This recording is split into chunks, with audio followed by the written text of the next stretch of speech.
Bonjour et bienvenue. Et si on arrêtait de voir nos émotions comme un champ de bataille à conquérir, pour plutôt les imaginer comme un jardin à cultiver?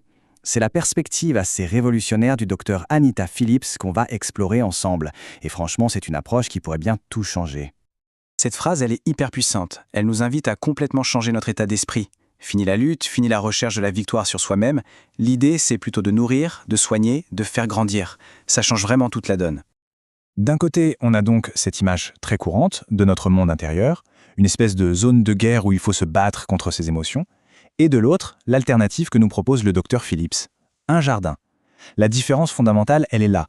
Un jardin, on ne le gagne pas, on en prend soin, tous les jours, continuellement.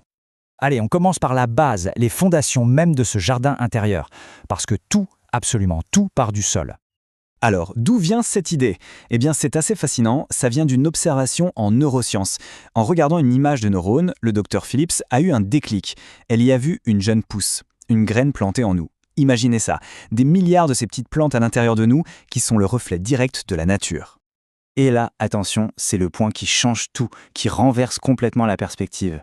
On nous a toujours appris, ou presque, que nos pensées créent nos émotions. Mais en fait, la vérité, c'est que c'est l'inverse. Nos émotions, c'est le sol. C'est la terre dans laquelle nos pensées vont pouvoir germer. Et c'est la qualité de ce sol qui va déterminer ce qui peut y pousser. Du coup, ça veut dire que les émotions difficiles ne sont plus des ennemis à abattre. Non, elles sont plutôt comme la faim qui nous signale qu'on a besoin de manger. La tristesse, par exemple, elle nous dit qu'on a besoin de connexion. La colère, c'est le signal qu'une de nos valeurs a été piétinée. Et la peur, bien sûr, elle nous crie qu'on a besoin de sécurité. Bref, ce sont des messagers et ils sont essentiels. Ok, donc on a la terre. Mais évidemment, un jardin sans eau, ça ne peut pas fonctionner. Et dans notre jardin intérieur, cet élément vital, eh bien, c'est l'espoir. Il y a une image qui illustre ça à la perfection, c'est la parabole du semeur. Jésus y décrit différents types de sols, mais en utilisant des termes très émotionnels. Pensez-y, un sol pierreux, c'est un cœur rempli de colère, où rien ne peut prendre racine durablement. Un sol plein d'épines, c'est quand l'anxiété et les soucis viennent tout étouffer. C'est bien la preuve que notre état émotionnel, le sol, détermine complètement la façon dont on reçoit les paroles et les croyances. L'espoir, c'est donc cette eau indispensable. On peut avoir le meilleur sol du monde. Si on ne l'arrose pas avec de l'espoir, aucune graine, aucune idée, aucune croyance ne pourra jamais vraiment s'épanouir. C'est l'espoir qui active tout le potentiel de croissance. Et ce qui est super intéressant ici, c'est la petite distinction que fait le docteur Phillips. La foi, c'est une croyance générale, l'idée que oui, c'est possible. Mais l'espoir, c'est beaucoup plus intime. L'espoir, c'est la conviction que c'est possible pour moi. C'est ce qui rend la chose personnelle, active et qui nous met en mouvement. Bon, on a la terre, on a l'eau. Mais attendez, parce que ça va encore plus loin. Et si cette métaphore du jardin était en fait bien plus littérale qu'on ne le pense? Et s'il y avait un véritable arbre de vie à l'intérieur de nous? La question est posée. Et elle peut paraître un peu folle, mais la réponse est absolument fascinante.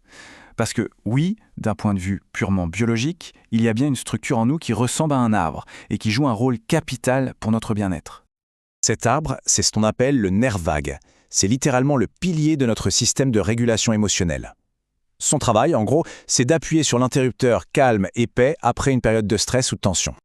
Et cette structure interne, elle est incroyablement puissante. C'est elle qui ralentit notre rythme cardiaque, qui nous aide à nous sentir au repos, qui régule notre pression.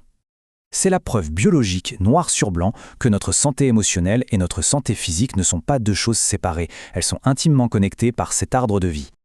Ok, la théorie est passionnante, c'est clair. Mais on en vient à la question cruciale. Concrètement, comment on fait? Comment on prend soin de ce jardin au jour le jour? Le docteur Phillips propose un rituel tout simple à faire chaque matin au réveil. Première étape, on scanne son corps. On cherche où sont les tensions. Deuxième étape, on essaie de mettre un nom sur l'émotion qui se cache derrière cette tension et sur le besoin qu'elle signale. Et troisième étape, la plus importante, on décide que répondre à ce besoin sera une priorité de la journée. Et puis, il y a un autre outil. Un truc d'une simplicité désarmante, mais d'une puissance incroyable. 20 secondes, c'est tout. C'est la durée qu'il faut pour un câlin, une étreinte, qui peut littéralement changer notre chimie interne. Alors, pourquoi 20 secondes précisément? Ce n'est pas un chiffre au hasard. C'est le temps qu'il faut pour que notre corps commence à libérer de l'ocytocine. Vous savez, l'hormone de l'attachement, du lien. Ça a un effet direct, ça calme le système nerveux, ça renforce le lien avec l'autre, et ça nous rend même plus résistants pour les prochains coups de stress. C'est un acte de corégulation hyper puissant. Alors voilà, pour conclure cette exploration, On voit bien que la question à se poser n'est plus « quelle bataille je dois mener aujourd'hui ?» Non, la véritable invitation, la vraie question, c'est celle-ci.